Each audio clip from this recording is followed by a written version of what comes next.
Bonsoir frères et sœurs, chers amis. Vous avez passé une bonne journée. Gloire soit rendue à Dieu, puisque nous sommes présents dans sa maison.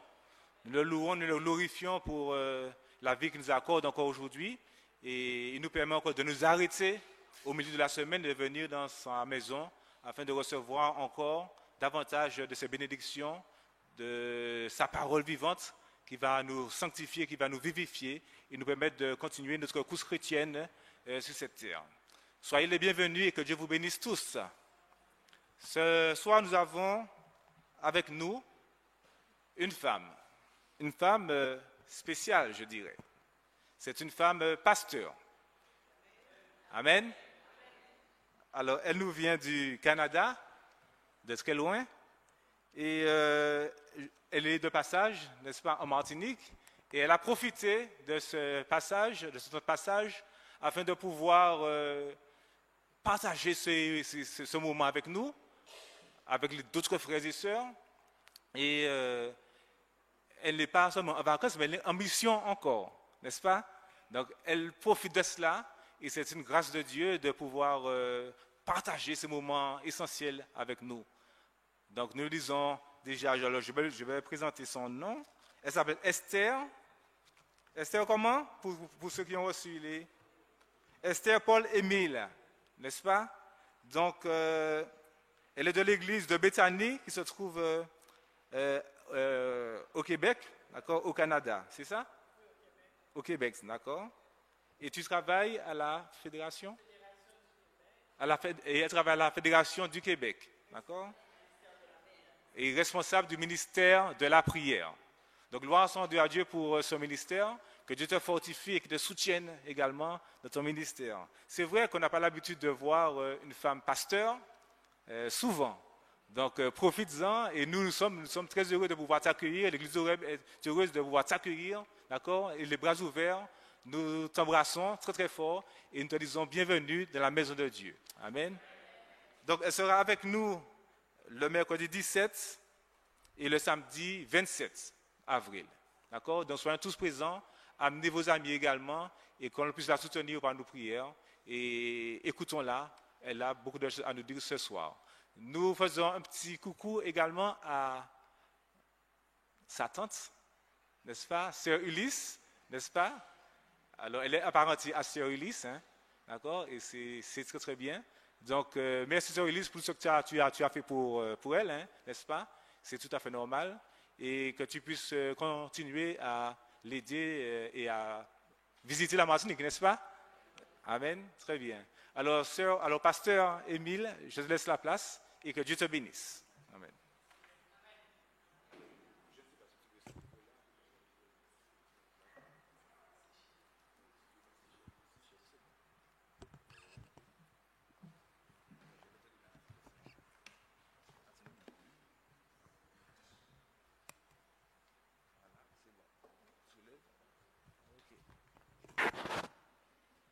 Je remercie Frère Sichem pour cette présentation, mais il a omis de vous dire la seule chose que je suis, une servante du Seigneur.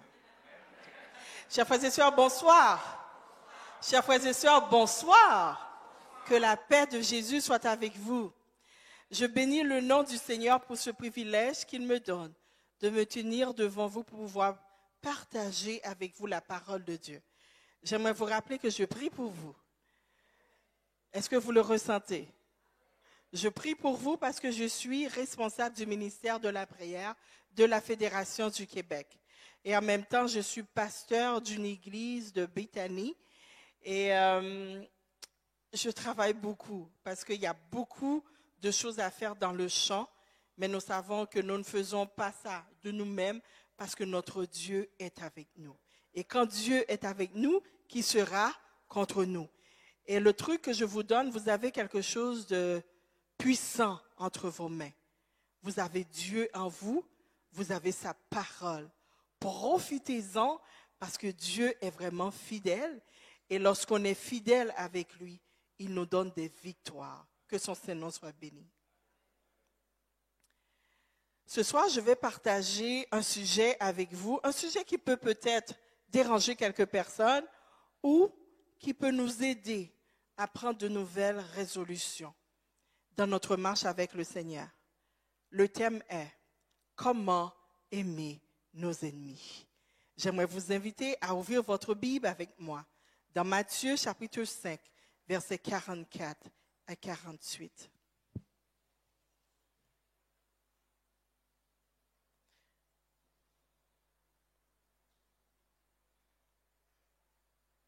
Matthieu chapitre 5, versets 44 à 48.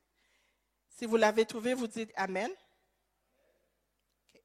Nous allons le lire ensemble. Par respect pour Dieu, est-ce qu'on peut se mettre debout pour lire sa parole, s'il vous plaît?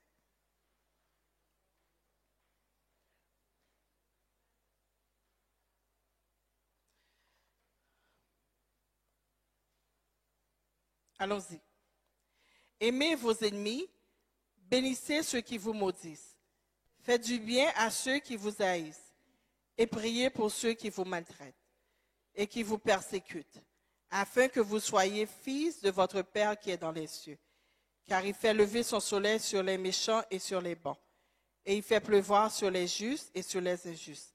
Si vous aimez ceux qui vous aiment, quelle récompense méritez-vous? Les publicains aussi n'agissent-ils pas de même? Et si vous saluez seulement vos frères, que faites-vous d'extraordinaire? Les païens aussi n'agissent pas de même?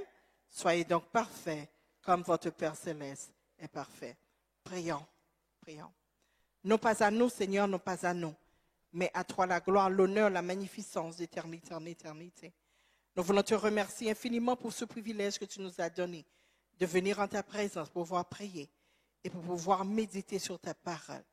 Tandis que je suis devant tes enfants pour pouvoir parler, je m'efface, je m'enlève et je te donne la place pour pouvoir parler à tes enfants. Enlève tout ce qui n'est pas conforme en nous, tout ce qui n'est pas conforme dans cette salle, que tu puisses prendre le contrôle et que ta parole puisse être prêchée avec force et hardiesse et que nos cœurs soient transformés à salut. Au nom de Jésus, je te prie, qui vit qui demeure au siècle des siècles. Amen. Asseyez-vous, merci. Je voudrais remercier sincèrement ma tati, Yolette Ulysse, qui prend un bon soin jaloux de moi. Ça fait longtemps qu'elle voulait que je sois avec vous, mais le temps de Dieu n'était pas encore là. Et maintenant, c'est le temps de Dieu. Le Seigneur m'a permis d'être là. Alors, merci Tati. Merci à Pasteur Rochemont qui m'a accueilli. Rosamour, qui a fait les démarches pour moi auprès de sa fédération et auprès de ma fédération. Et comme je suis en vacances, mais on est aussi en mission, et cela me fait extrêmement plaisir de pouvoir partager la parole de Dieu avec vous. Et merci à mon oncle aussi, qui me fait rire tout le temps.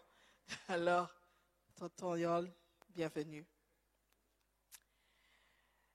Mais moi, je vous dis, aimez vos ennemis, bénissez ceux qui vous maudissent, faites du bien à ceux qui vous haïssent et priez pour ceux qui vous maltraitent et qui vous persécutent. Et à la fin, verset 48, il nous dit, soyez donc parfaits comme votre Père céleste est parfait. Je sais que c'est un sermon que vous avez l'habitude d'écouter. Je ne suis pas la première de parler de ce texte avec vous. Mais dans ce chapitre, nous trouvons le plus remarquable sermon jamais prêché. Le sermon de Jésus sur la montagne, que Matthieu, l'auteur de ce livre, nous a rapporté dans les chapitres 5 à 7. Jésus y présente les principes de vie à appliquer.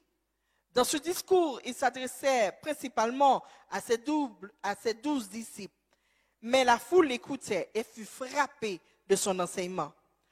Aujourd'hui, nous allons analyser le thème « Aimer vos ennemis » qui se trouve dans Matthieu chapitre 5, versets 44 à 48. Sur la montagne, le Christ enseigna à la foule la ligne de conduite à suivre après la nouvelle naissance. Le Fils de Dieu nous apprend à faire du bien, pas seulement à nos amis, mais également aux ennemis, persécuteurs et autres adversaires. Aimer vos ennemis signifie supporter leur faiblesse, leur ignorance, leur incapacité à aimer et montrez-leur que vous servez un Dieu qui aime les bons et les méchants. Aimer vos ennemis signifie les bénir, signifie aussi leur faire du bien. Aimer vos ennemis signifie prier pour eux. Nous devons aimer nos ennemis, ceux qui nous ont causé du tort personnellement. Mais notre devoir est aussi de combattre, de réprimander les ennemis de Dieu. Dieu nous utilise parfois pour punir ses ennemis, tout en les condamnant par égard pour lui. Nous devons continuer de les aimer personnellement. Haïssons le péché, mais aimons le pécheur. Car Jésus nous recommande d'être les fils de notre Père qui est dans les cieux. Et plus encore, nous devons tendre à lui ressembler. Pourquoi? Parce que Dieu témoigne de l'amour à ses ennemis. Agissons de même, car il fait luire le soleil sur les bons et sur les méchants, et leur dispense de l'appui à tous. Dieu a envoyé Jésus mourir pour les pécheurs. Lorsque nous étions encore des pécheurs, Christ est mort pour nous. Dieu ne nous a pas aimés à cause de notre valeur ou de notre conduite. Il nous a aimés pleinement, même lorsque nous étions ses ennemis. Il nous demande aussi à faire de même. Ainsi, l'Éternel ne fait pas de distinction entre ceux qui l'aiment et ceux qui ne l'aiment pas, voulant que tous arrivent à la repentance. C'est pourquoi nous devons aimer et prier pour ceux qui nous sont hostiles. Lors de l'arrestation de Jésus, on peut découvrir la scène. Tandis que Jésus était avec ses disciples, mais il y a un qui n'était pas sincère. Il y a un qui était un traître. Alors, on voit cette scène dans Luc chapitre 22, verset 51. Tandis que Pierre était fâché, alors il coupa l'oreille de Malchus. Alors, le Seigneur, qu'est-ce qu'il a fait? Il a pris l'oreille, il les a soudés ensemble. Et il nous a donné un très bon exemple. Alors, nous n'avons pas besoin de faire justice à l'ennemi. Parce que Dieu dit, je combattrai pour vous, car l'Éternel combattra pour vous, et vous gardez le silence. Avant de mourir sur la croix, Jésus lui-même a dû pardonner à ses ennemis. Il a dû se rappelant des gens qui disaient, crucifiez-le. Donc, on peut voir quelques scènes dans Luc 23, 34. Jésus invoqua son Père et lui dit, pardonne-leur, car ils ne savent pas ce qu'ils font. Et on voit, c'est un très bon exemple, car jamais il n'eut d'exemple plus sublime d'unité entre la parole et l'action du pouvoir d'aimer. Dans Acte 7, verset 60, avant de s'endormir, Étienne s'écria d'une voix forte, « Seigneur, ne leur impute pas ce péché. » Étienne aussi suivit l'exemple de Jésus. Dans l'Ancien Testament, nous voyons le prophète Élisée ordonna au roi d'Israël de donner du pain et de l'eau à ses prisonniers syriens. Le roi d'Israël leur fit servir un grand repas et ils mangèrent et burent. Puis il les renvoya et les troupes des Syriens ne revinrent plus sur le territoire d'Israël. Dans 2 Rois 6, versets 8 à 23, vous pouvez le lire quand vous avez le temps. En effet, ce sage conseil d'amour permit de briser la spirale de la haine et de ramener la paix durable dans le pays. Si vous pouvez lire dans 1 Corinthiens chapitre 4, versets 12 à 13, on voit que dans ces versets, l'apôtre Paul continue de décrire ce qu'est la vie d'un apôtre. Une description qui s'applique également à tous vrais chrétiens. Elle correspond à Jésus lui-même. Comment, chers frères et sœurs, réagissons-nous lorsque nous sommes insultés, lorsque nous sommes persécutés, lorsque nous sommes calomniés? Pouvons-nous dire, comme le verset 12, que nous bénissons, supportons et consolons? Voilà l'attitude que Dieu attend de chaque chrétien. Comme le dit si bien Matthieu 5, verset 44. Injuriés, nous bénissons. Persécutés, nous supportons. Calomniés, nous parlons avec bonté.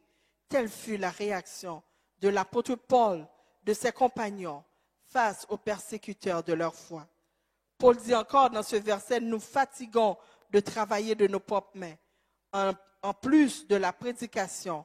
Paul exerçait le métier de faiseur de tentes. Où que Paul alla, il gagna sa substance à la sueur de son front. Durant son temps libre, en écrivant ces versets. La question que l'on peut se poser ce soir, Paul se plaignait-il de tout ce qu'il vivait? Est-ce qu'il se plaignait? Non, il était heureux d'être un serviteur de Dieu. Il était heureux de devenir un débris du monde. Il était heureux d'être le rebut de tous pour l'amour du Christ. Aujourd'hui encore, le peuple de Dieu qui est confronté à plusieurs ennemis doit suivre ces exemples d'amour pour faire la différence et triompher du monde. J'aimerais vous inviter à ouvrir votre Bible avec moi dans 2 Corinthiens chapitre 6, versets 4 à 10.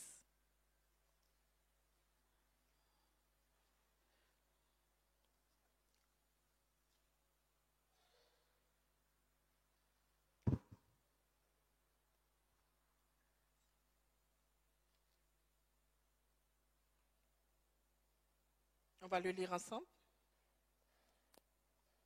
2 Corinthiens chapitre 6, versets 4 à 10. Vous y êtes?